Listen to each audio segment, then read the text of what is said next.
Stop right now, this very second. Take a breath and listen to the silence you've been avoiding. Feel that tension in your chest, that quiet whisper behind your thoughts. That's not anxiety, that's truth. The truth you've been running from, the truth that's been trying to wake you up while you keep pressing snooze on your own potential. You've been lying to yourself, not with words, but with comfort, with hesitation, with the daily choice to stay soft when you were built to be strong. You say you'll start tomorrow. You say you're not ready. You say you're waiting for the right time. But the right time never comes. Tomorrow never arrives. And every time you repeat that lie, another piece of your soul decays. You're not lost. You're just stuck in the loop of your own excuses, calling them logic, calling them caution, calling them self-care. But they're not protection, they're poison. Marcus Aurelius once wrote, "You have power over your mind, not outside events. Realize this and you will find strength." He wasn't writing for you, he was writing to himself. A man who ruled an empire still had to remind himself that the greatest battlefield wasn't Rome, it was within. And here you are, fighting the same war. The difference is, you've been pretending it doesn't exist. Every morning the battle begins. Your alarm screams, your dreams whisper. The weak voice says, "Sleep a little longer." The strong voice says, "Move." And every time you surrender to comfort, you train your mind to obey weakness. Every time you choose ease over effort, you bury your greatness under another layer of lies. You tell yourself you'll start when things calm down, but life never calms down. You calm yourself down through surrender, through denial, through decay. You've convinced yourself that comfort equals peace. But peace doesn't come from comfort. It comes from conquest. It comes from discipline. It comes from the daily war you fight between who you are and who you could be. Seneca once wrote, "It's not that we have a short time to live, but that we waste much of it." And that's you, isn't it? Wasting days pretending you have more of them. Living like time is an infinite currency when your hourglass is already half empty. Stop lying to yourself. You know what needs to change. You know what's killing you. You can feel it every time you scroll instead of build. Every time you complain instead of act. Every time you sink into comfort while your dreams rot in silence. You don't need more motivation. You need honesty. Brutal, unfiltered honesty. Because until you face the truth, you'll keep living like a coward. And yes, that's what it is. Cowardice. Not the absence of courage, but the rejection of it. The constant surrender to your weaker nature. You've become too kind to your laziness, too forgiving to your own mediocrity.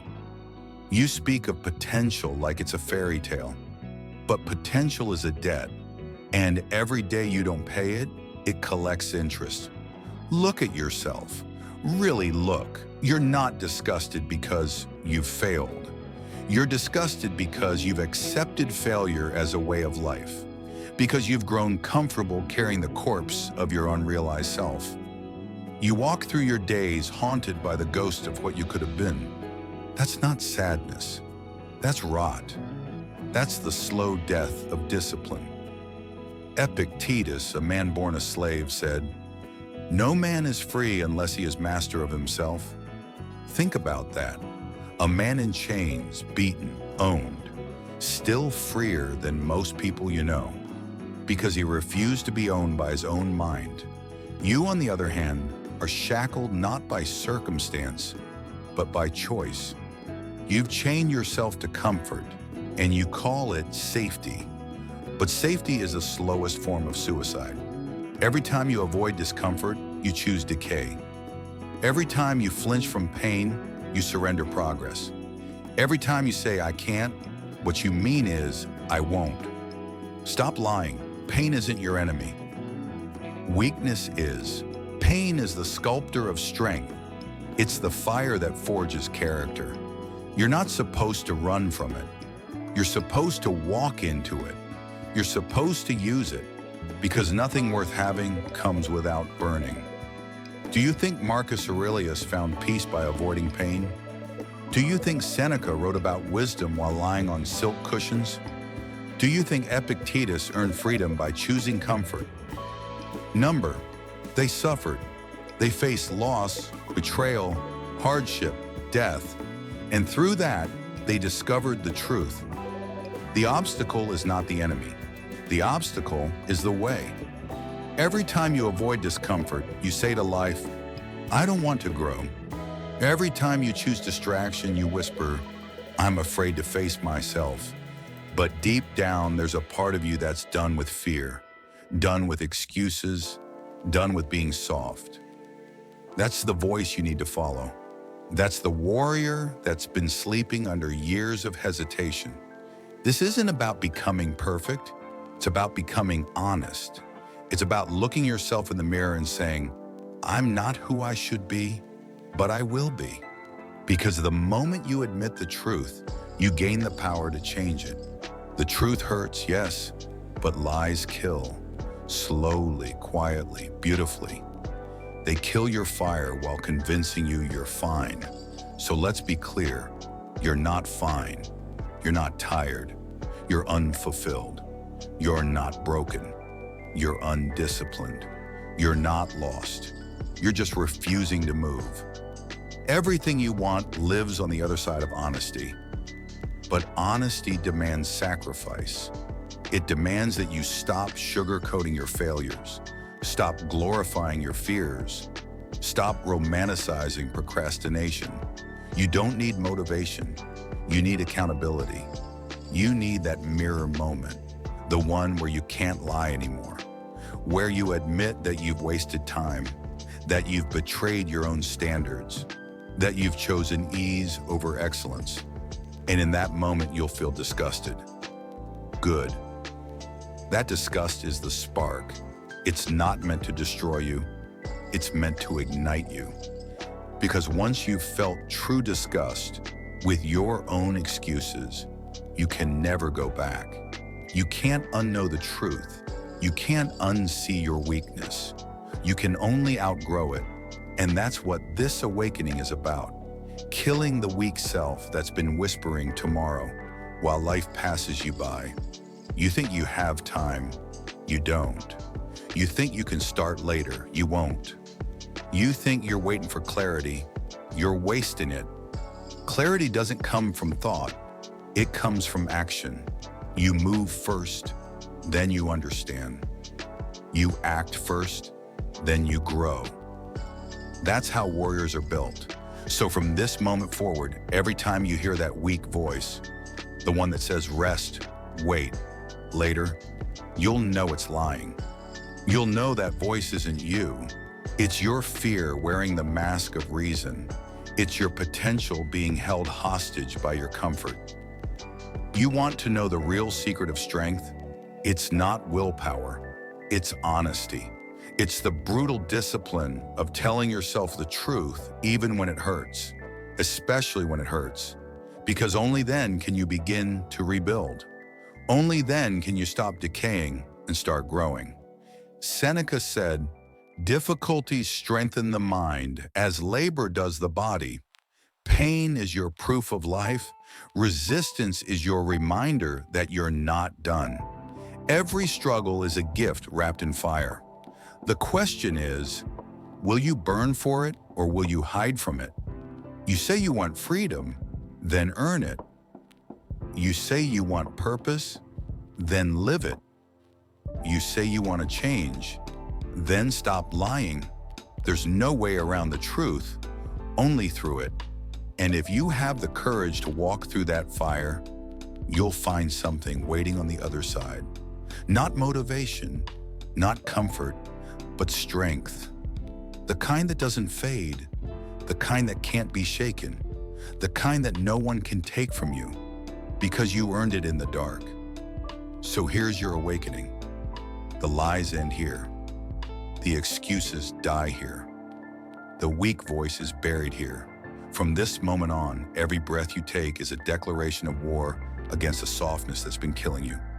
You have one task, one mission, one truth.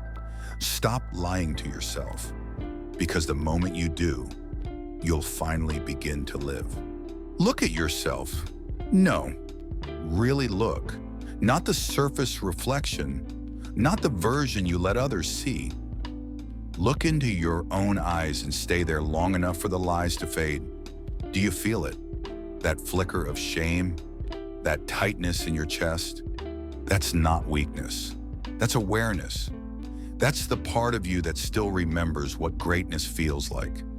You've been running from mirrors your whole life, because mirrors don't care about excuses. They don't care about intentions. They don't care about what you meant to do. They only show the truth, and you can't argue with truth. Every night before you fall asleep, there's a moment, a quiet, merciless moment, when the noise of the world fades and the weight of your choices presses down.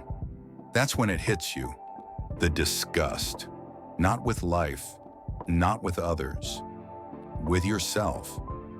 It's that silent scream in your mind that whispers, "You're wasting who you could be." Marcus Aurelius felt it too. A man who could have ruled the world still had to rule himself. He wrote, "At dawn, when you have trouble getting out of bed, remember that your purpose is to act as a human being." Even an emperor needed to remind himself not to be a coward. And you, when with your potential, your fire, your freedom, you can't even get up when the alarm rings. That's the truth, isn't it? You hate yourself not because you failed, but because you've accepted failure. You've made peace with mediocrity. You've shaken hands with your own weakness and called it self-love. You tell yourself you're being kind, but what you really are is afraid. Afraid to demand more, afraid to confront the gap between who you are and who you should be. Afraid of the mirror.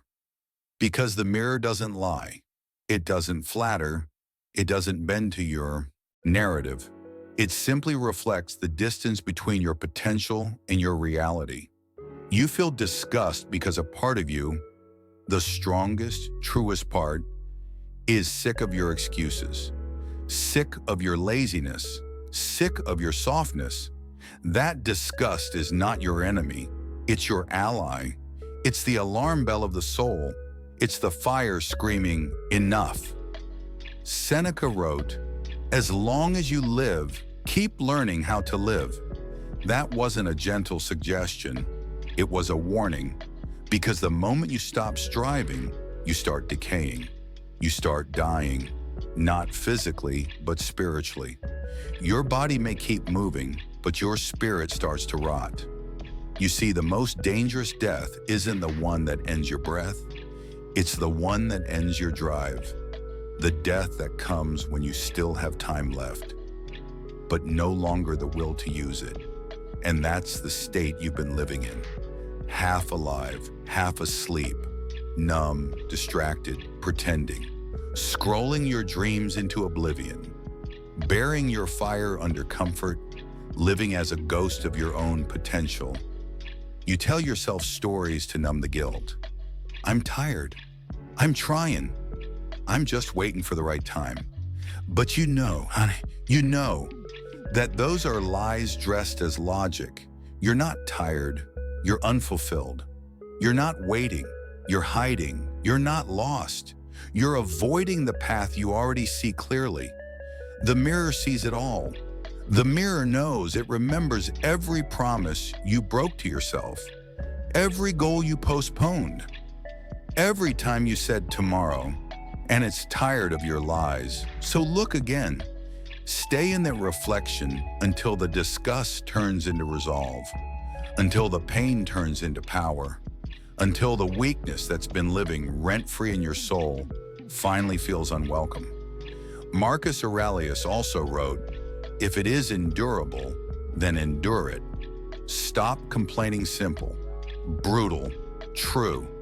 You've spent years complaining about the weight you carry, not realizing you were the one adding bricks every day. Self-pity is heavy. Excuses are heavy. Regret is the heaviest of all. But here's the beauty. You can drop them right now. You can choose honesty over comfort, courage over fear, discipline over doubt. That's the real reflection. The mirror doesn't show who you are. It shows who you're allowing yourself to be. And you are the only one with the power to change that. The disgust you feel is not there to break you. It's there to build you, to rip away the illusions you've been hiding behind and force you to face what's real. That emotion, that ache, it's not punishment. It's potential. It's the soul's way of saying, I'm not dead yet. Get up, Epictetus said, no man is free who is not master of himself. Freedom isn't found in comfort. It's forged in self-control. And control doesn't begin with the world. It begins with the mirror. So look again, deeper this time. See the exhaustion not as failure, but as fuel. See the disgust not as shame, but as a demand for rebirth. See the fire that's been waiting behind your fear, waiting for you to finally stop lying. You've spent enough time staring at your reflection and feeling small. Now it's time to stand in front of it and say, I know who I've been, and I'm done being that person. That's where transformation begins. Not in a gym, not in a goal, but in the quiet, unflinching honesty between you and your reflection. That's where the weak self dies. That's where discipline is born.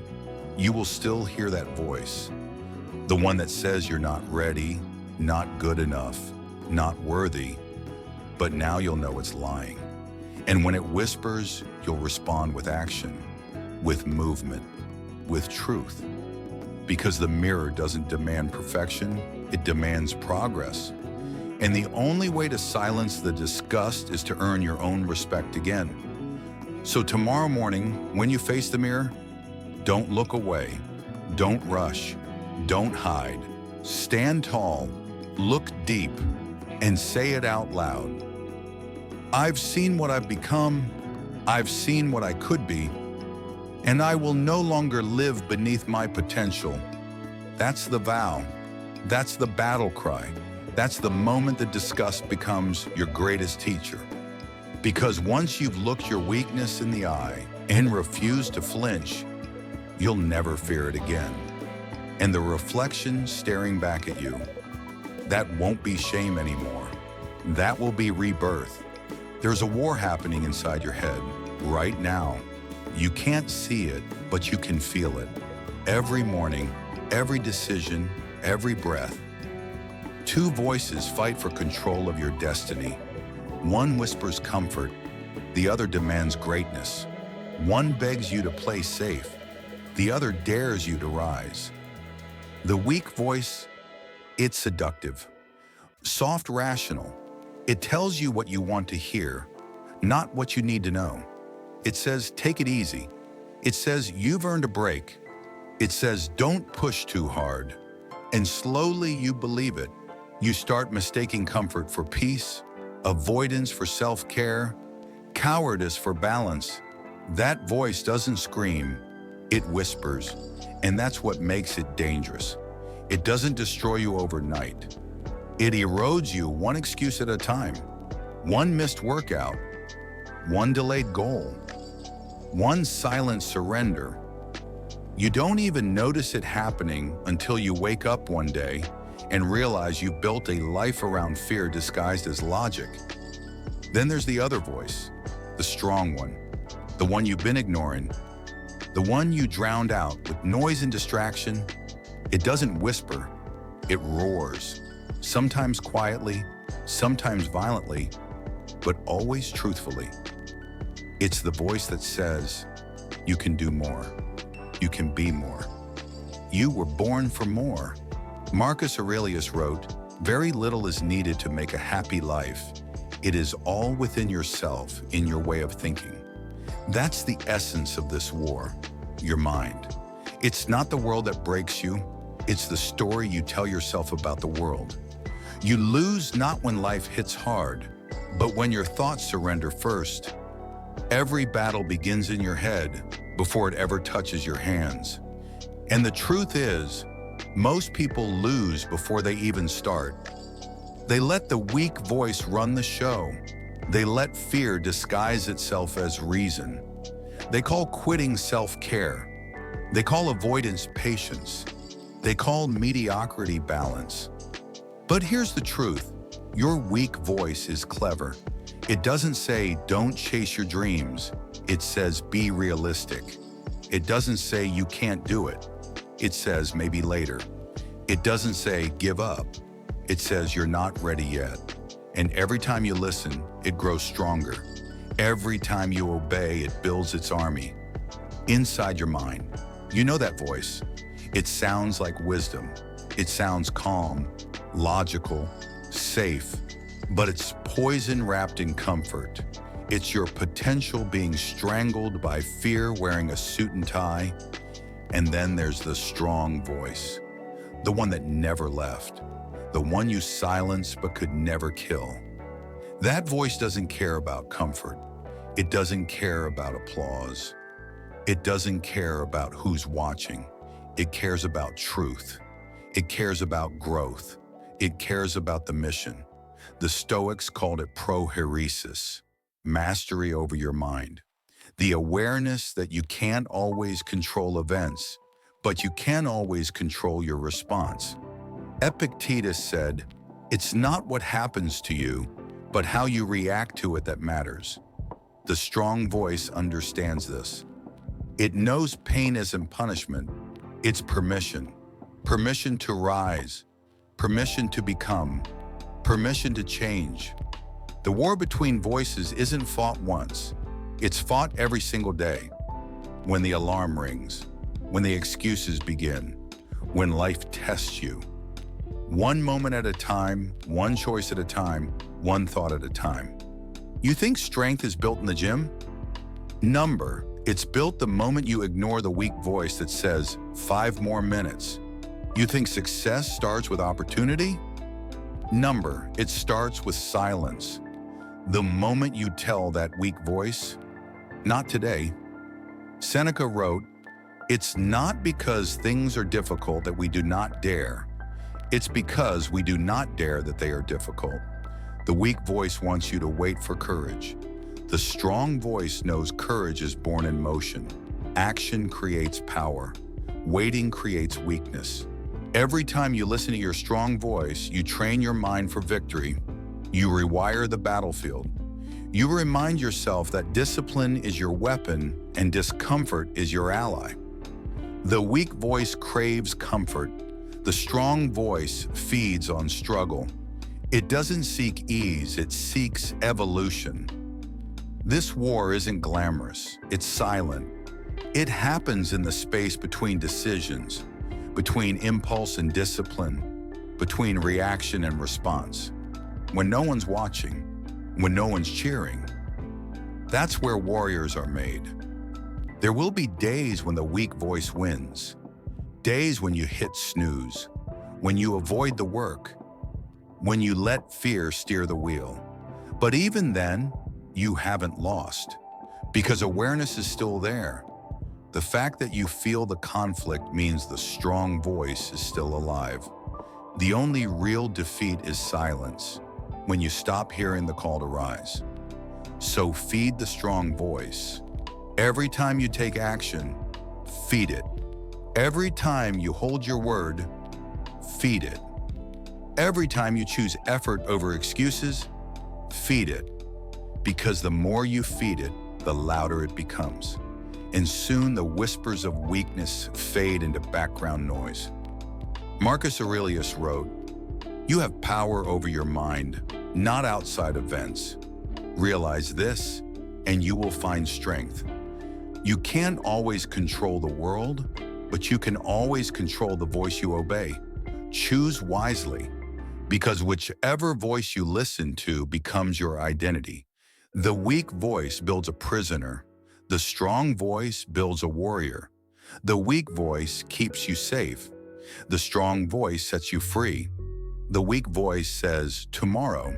The strong voice says, now. Right now, in this very moment, that war is happening again. You can feel it. The hesitation, the resistance, the debate in your head. Two voices pulling you in opposite directions. One offers peace, the other demands progress. And that's the moment, that quiet, sacred moment, where destiny is decided.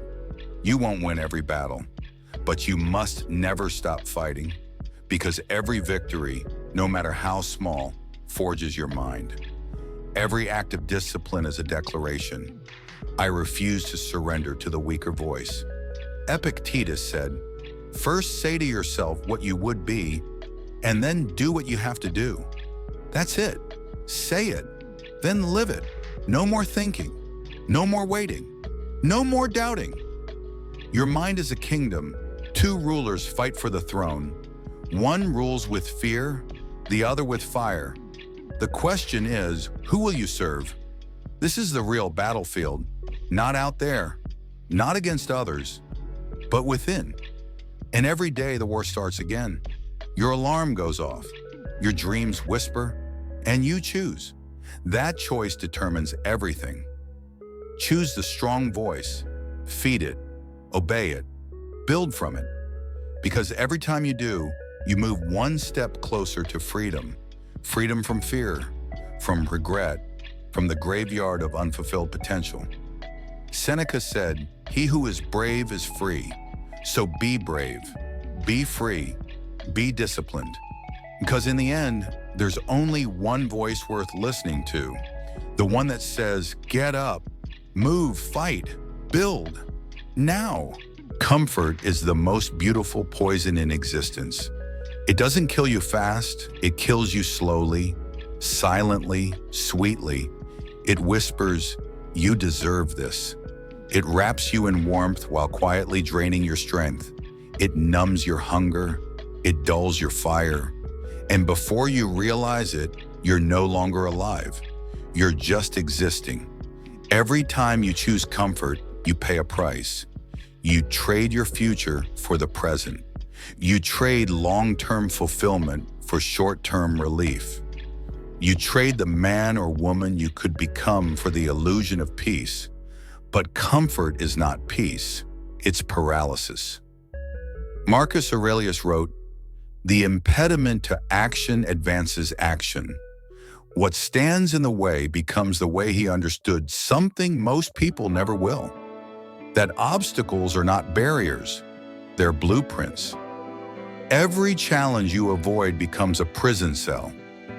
Every struggle you face becomes a stepping stone. The problem is simple.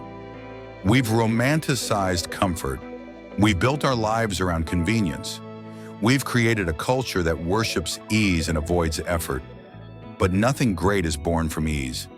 Ease makes you soft. Struggle makes you strong. Pain is the forge of character. Think about it. Every hero you admire, every name that echoes through time, came from discomfort. Fire forged them, adversity refined them, discipline sustained them. Seneca wrote, fire tests gold, adversity tests brave men. You don't build strength without resistance. You don't grow by avoiding pressure. But modern life, it's a trap disguised as luxury. Every button, every screen, every app designed to make you comfortable, it's also making you weaker. The more we automate our discomfort, the more we anesthetize our spirit. You no longer have to hunt your food, or walk for miles, or endure silence. You can scroll your boredom away, stream your sadness away, swipe your loneliness away, and yet deep inside you still feel empty. Because a soul doesn't want comfort, it wants conquest. Comfort kills meaning. Meaning is born from challenge, from discipline, from pain. You were not built to sit still. You were built to climb, to bleed, to fight, to endure. And the moment you stop, the moment you settle, decay begins. Epictetus, once a slave, once chained and beaten, said, "No man is free who is not master of himself." Freedom is not in what you can do, it's in what you can resist. Freedom isn't the ability to indulge, it's the power to endure. The ability to say no to the easy path and yes to the hard one. The comfort zone is not safety, it's a silent coffin. You decorate it with nice things. You tell yourself it's home, but it's where your potential goes to die. Every second spent in comfort is a second of spiritual decay. Every easy choice compounds into weakness. Every lazy moment becomes a seed of regret. You've been taught to fear pain, but pain is not your enemy. It's your compass. It points you toward growth. When something hurts, it means you found the edge of your limits. That's where transformation begins. The Stoics didn't seek suffering for the sake of suffering. They sought it because they understood it was the only path to virtue. Marcus Aurelius faced disease, betrayal, war, and instead of breaking, he wrote, "The obstacle is the way." He didn't avoid discomfort, he alchemized it. That's your task now, to turn discomfort into your teacher. Every time you feel resistance, lean in. Every time you feel fear, move toward it. Every time your body screams, "Stop," your mind must whisper, "Go." Because comfort is easy, and easy is expensive. The cost? Your dreams, your drive, your destiny. The truth is brutal. The universe rewards discomfort. Everything worth having lives beyond it. Love demands vulnerability. Success demands discipline. Respect demands courage. Freedom demands responsibility. But you've been trading all of that for softness, for convenience, for comfort. You've built a life so safe that it's suffocating you. You tell yourself, "I just want to be happy," but happiness without growth is sedation. You tell yourself, "I just want peace," but peace without purpose is decay. You tell yourself, "I just want to feel good," but feeling good isn't the same as being alive. Look at the world around you. Everyone's comfortable. No one's fulfilled. Everyone's connected. No one's close.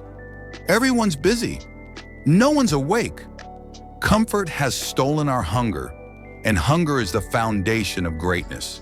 Seneca warned, "It is not that we have a short time to live, but that we waste a lot of it." You're not running out of time. You're wasting it chasing comfort that means nothing. And the worst part, comfort doesn't just take your strength, it takes your self-respect. You know it. You feel it. That quiet disgust when you've wasted another day. That guilt that comes when you choose ease over effort. That voice that says, "You could have done more."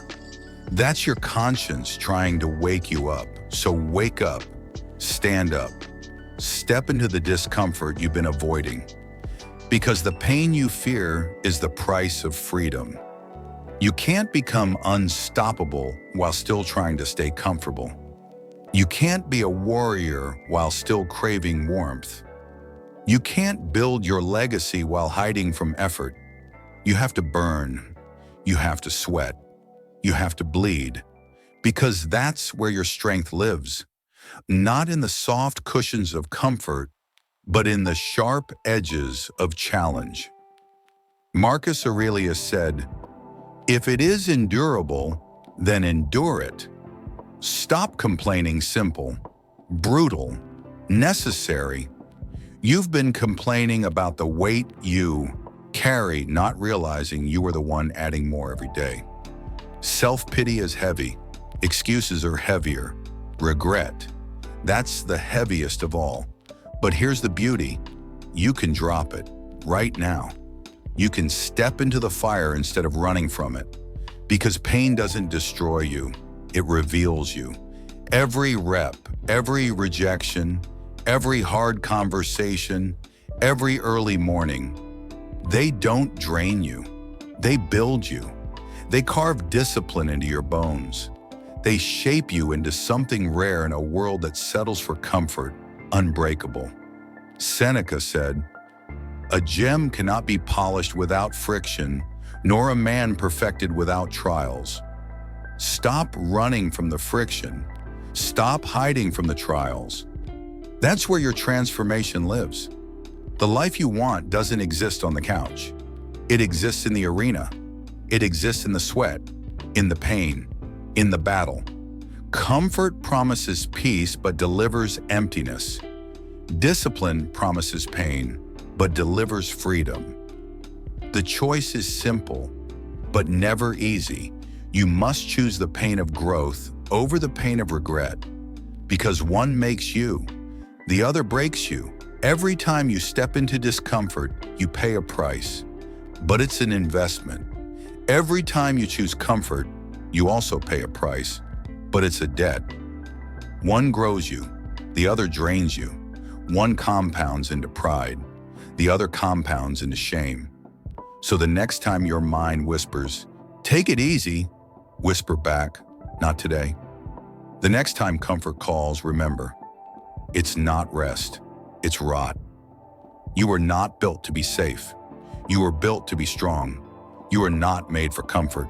You were made for conquest.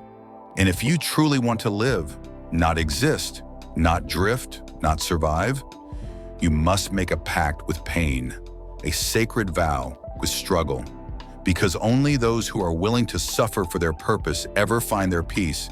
So step out, into the cold, into the grind, into the fire, and repeat this truth until it becomes who you are. Comfort is the enemy. Discomfort is the path.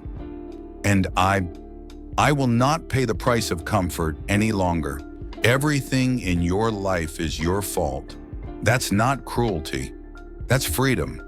Because the moment you accept total ownership, you reclaim total power. Most people will never understand that. They'll spend their entire lives pointing fingers at the world, at their parents, at luck, at timing. They'll craft elaborate excuses to explain why they are stuck.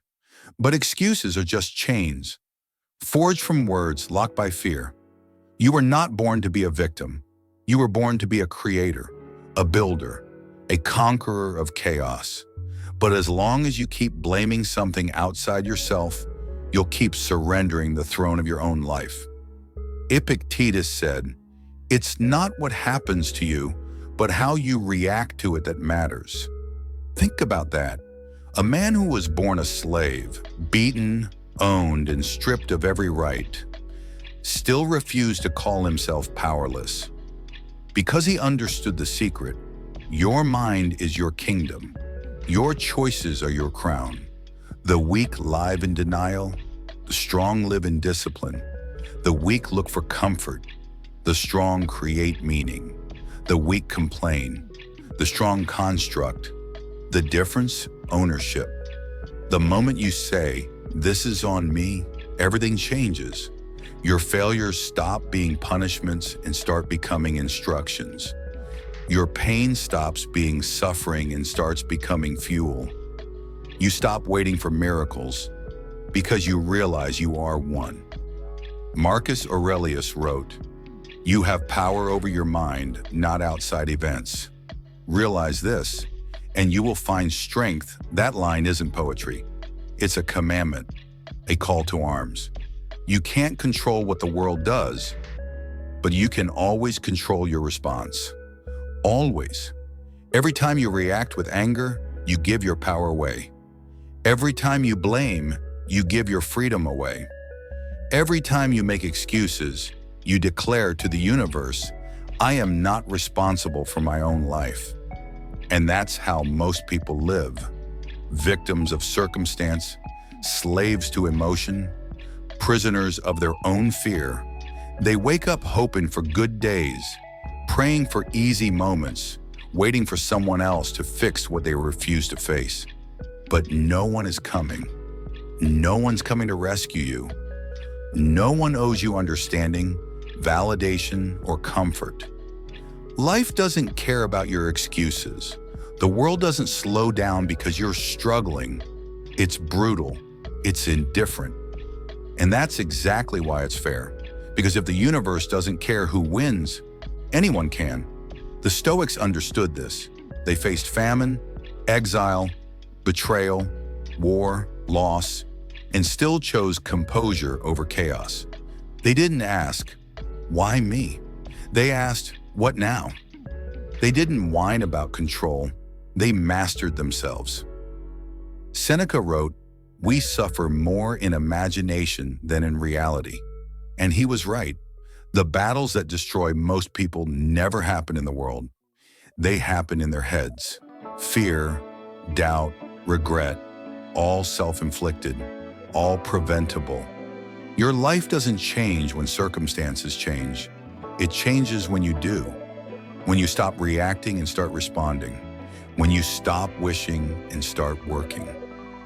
When you stop hiding behind the illusion of control and start practicing real control. Control over your thoughts, emotions, and habits. Ask yourself, what part of your life are you least proud of? Your body? Your work? Your relationships? Stop blaming the past. Stop blaming others. Stop blaming timing. None of those things are holding you back. You are. You're not a passenger in your story. You're the driver, the navigator, the destination. You choose the road. You control the speed. You decide when to stop and when to accelerate. You can sit there and complain about the traffic, or you can steer. You can wait for a green light, or you can drive through fear. But either way, the wheel is in your hands. Ownership is your superpower. When you own your failures, you gain the power to fix them. When you own your pain, you gain the power to transform it. When you own your life, you gain the power to redesign it. The victim says, "I can't." The owner says, "I will." The victim says, "It's not fair." The owner says, "I'll find a way." The victim says, "Why me?" The owner says, "Try me." And every time you choose ownership, you evolve. You rise, you earn your freedom. Because freedom isn't given, it's built. Built through responsibility, through courage, through self-mastery. There's no growth in blame, no power in pity, no progress in excuses. You say you want control of your life, then take it. Stop outsourcing your destiny. Stop letting your emotions drive. Stop letting your fears steer. Grab the wheel. Own your mornings. Own your mind. Own your habits. Own your reactions. Own everything. Even the things you didn't cause. Especially those things. Because the moment you claim them, they stop owning you.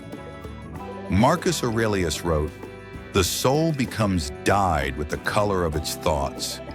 That means you are not what happens to you. You are what you choose to think about what happens to you. You are not your circumstances. You are your response. You keep saying, "They made me angry." Number, you allowed it. You say, "They ruined my peace." Number, you gave it away. You say, "They broke me." Number, you stop fighting. The truth is hard, but it's the doorway to liberation. Every excuse you destroy is a chain you break. Every responsibility you claim is a key to your own freedom. Epictetus said, "No great thing is created suddenly," and he was right. Change doesn't happen all at once. It happens choice by choice, battle by battle, moment by moment. You don't conquer your life in a day. You conquer it every day. Ownership is a daily practice. Every morning, you wake up to two options: complain or command.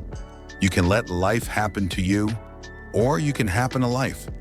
The difference is the same as living or merely existing.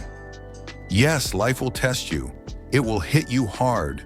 It will strip you of comfort, crush your expectations, and demand everything you've got. But that's not punishment. That's preparation. It's asking you, will you break or will you build? You say you want power. You say you want greatness. Then start here with responsibility, the real kind, the kind that makes you look in the mirror and say, if it's broken, I'll fix it. If it hurts, I'll face it. If it's mine, I'll own it. The moment you stop running from your flaws is the moment you stop being their victim. The moment you accept your mistakes is the moment they lose their power. Ownership turns pain into purpose, fear into focus, chaos into clarity. You are not what's happened to you. You are what you do next. So stop waiting for life to get easier. It won't. Stop wishing for less pressure. You were built for pressure. Stop hoping for fewer problems. You were born to solve them. You don't need a lighter load. You need a stronger back. Seneca said, difficulties strengthen the mind as labor does the body. You should crave challenge because that's where your power hides. Every obstacle is an invitation. Every failure is a lesson. Every moment is a mirror. When you start seeing life that way, you stop asking for comfort. You start asking for character. And when you take full ownership, something powerful happens. Nothing can break you anymore because nothing owns you anymore. You stop living in reaction. You start living in creation. You stop surviving. You start leading. That's what it means to own your life. Not control everything, not predict everything, but to take everything, the pain, the loss, the victory, the silence, and turn it into strength. So from this moment on, no more blame, no more excuses, no more victimhood. You are the author, the architect, the soldier, and the sculptor. Write your story, build your world, fight your battles, shape your destiny. And when it gets hard, and it will, remember this truth. You were not meant to be comfortable. You were meant to be capable. You were not made to be perfect. You were made to be powerful. You were not designed to surrender. You were designed to rise. So take ownership of your past, of your pain, of your purpose, and say it out loud. The vow of the unstoppable. Everything is my responsibility.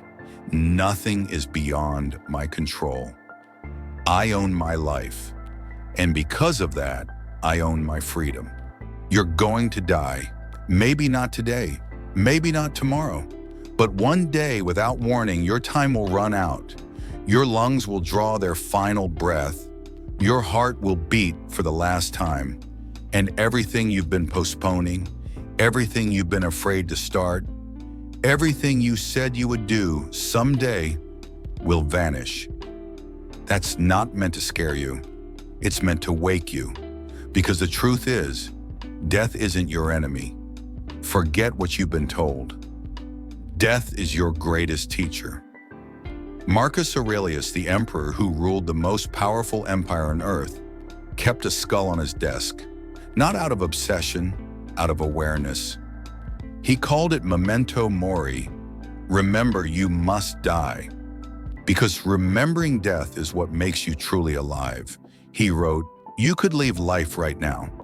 Let that determine what you do, say, and think. Think about that. The most powerful man alive didn't waste his time pretending he was immortal. He lived as if death was standing in the corner of the room watching. And that's exactly what it's doing. Watching, waiting, patiently. You keep acting like you have time. You don't. You say, I'll do it later. But later isn't promised. Someday isn't on the calendar. Tomorrow is a lie we tell ourselves to escape the truth, that the clock is already ticking. Every second that passes is one you'll never get back. Every breath you take is one closer to your last. And yet you scroll, you delay, you postpone the life you were meant to live. You think death is far away, But death is close. It's in the car speeding by. It's in the food you choke on. It's in the cell that mutates without your permission. Death is not a stranger. It's your shadow. It's been walking beside you since the day you were born. Seneca wrote, "It's not that we have a short time to live, but that we waste a lot of it." He was right. Life isn't short, it's squandered. You waste it on fear, on doubt, on people who don't matter, on problems that don't exist. You waste it on tomorrow. What you call procrastination, the Stoics called arrogance. The arrogance of assuming you'll have another day. The arrogance of believing you're owed another sunrise. But you're not. None of us are. If death were standing behind you right now, what would you change? Would you still complain about the small things? Would you still care what people think? Would you still scroll your dreams away, one thumb flick at a time? Or would you finally live? The truth is, death doesn't want to scare you. It wants to sharpen you. It wants to make you aware of the gift you're holding. This fragile, temporary, breathtaking thing called time. You were given time to build, to love, to fight, to create, to evolve. Not to waste it, not to numb it, not to kill it with distractions. Epictetus taught, "Let death and exile and all other things which appear terrible be daily before your eyes, but chiefly death. And you will never entertain any abject thought," he meant.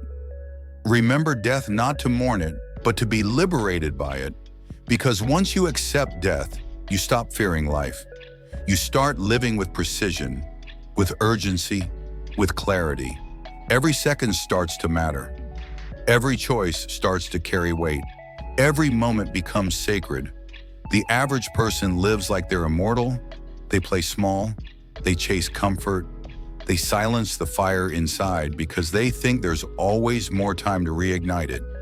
But there isn't. One day the flame will go out, and it won't come back. The wise live differently. They wake with purpose. They speak with honesty. They act with conviction. They understand that every sunrise is borrowed. Every heartbeat is rented. They live not to avoid death, but to earn life. So here's a question only the brave can answer. If you knew you had 1 year left, how would you live? 1 month? 1 day? Would you finally say what you mean? Would you forgive faster? Would you stop waiting for permission? Would you stop being afraid to look foolish?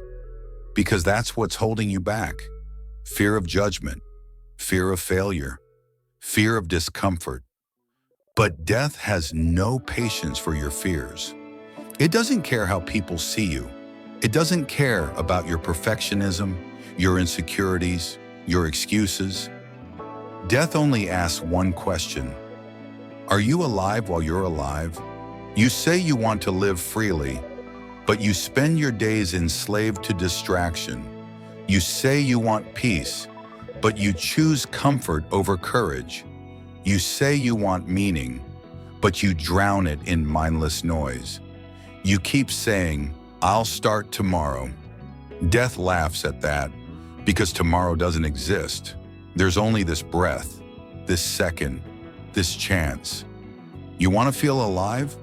Then live like death is watching, because it is. Get up earlier, speak truth louder, love harder, move faster, stop waiting for the perfect moment. It's already slipping away. Memento mori. Remember you must die, not to become morbid, to become awake. When you truly grasp that every second is a miracle, you stop wasting it. You stop living half asleep. You stop fearing what doesn't matter. You stop chasing the illusion of safety and start chasing significance. Death isn't there to punish you. It's there to purify you, to strip away what's fake, to expose what's real, to remind you that nothing, not fear, not failure, not judgment, is worth more than the fleeting gift of a single heartbeat. When you remember death, you stop asking, "What if I fail?" You start asking, what if I never try? When you remember death, you stop saying, I don't have time.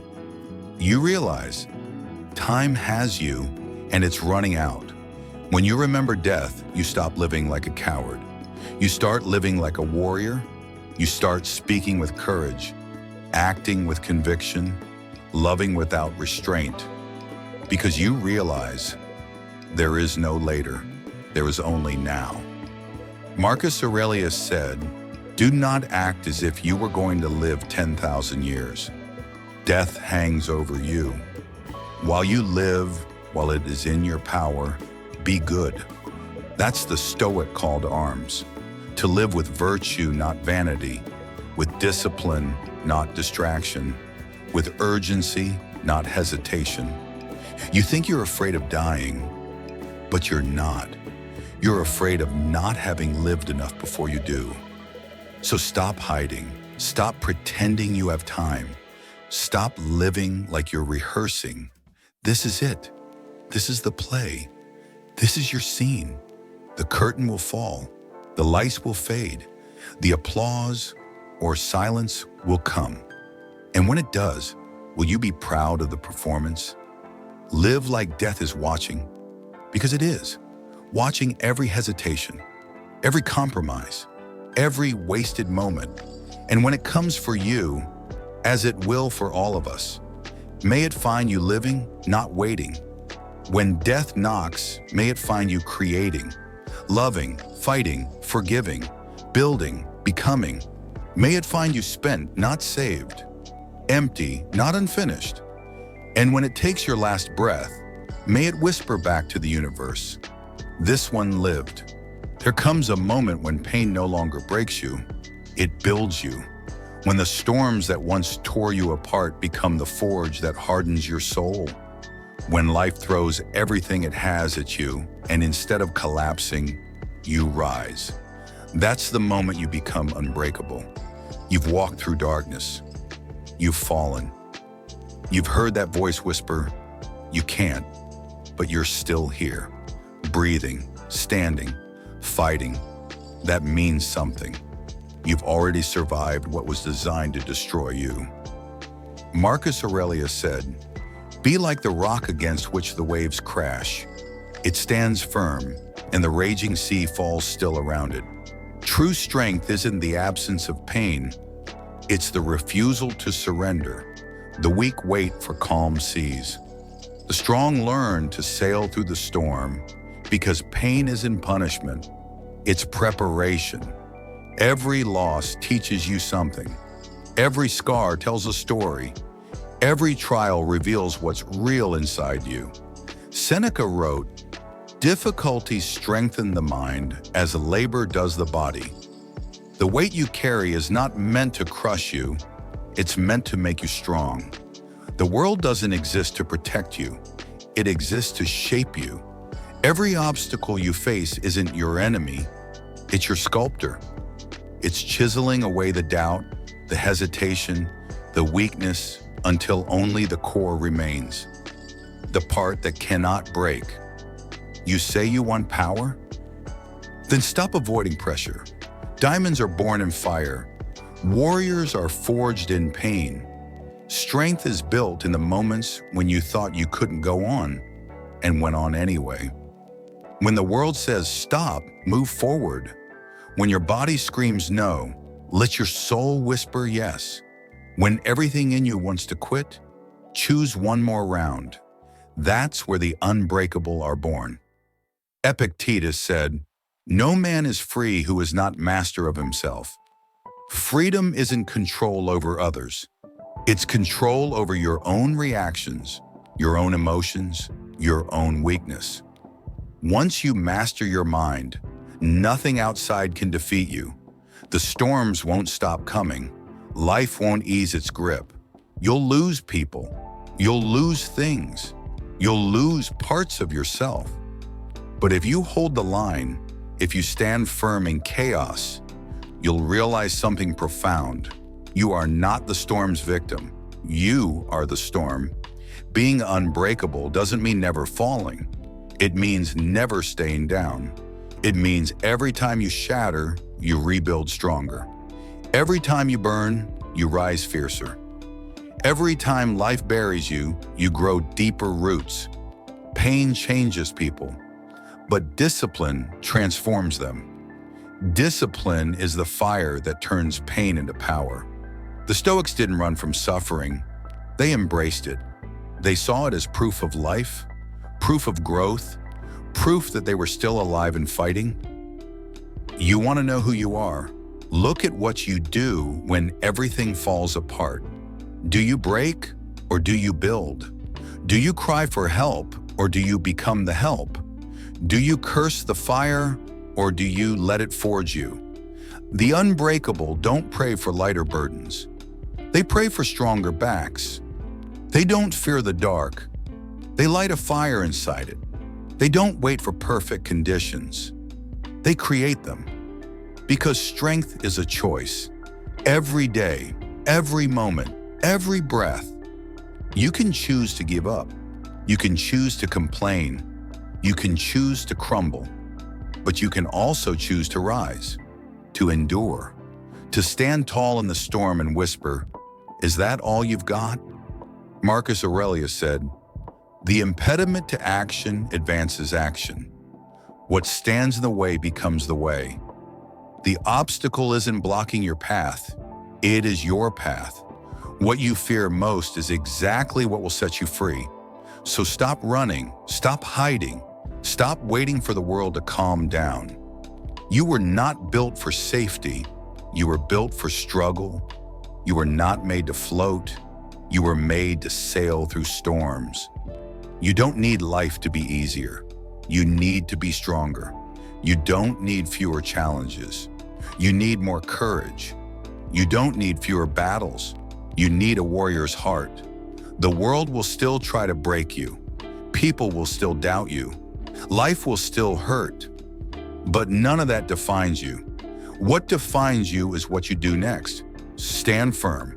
Stand tall. Stand true. The weak are broken by pressure. The strong are born from it. So when life hits you, don't curse it. Thank it. Every strike against you is proof you're still standing. You've faced pain, loss, and fear. Yet here you are. You are not fragile. You are forged. You are not broken. You are becoming. And one day, when the storm comes again, as it always will, you won't tremble. You'll smile. Because you'll know what others don't. You've already survived worse. You've already risen from ashes. You've already become something no storm can touch. You are the rock. You are the fire. You are the storm. You are unbreakable.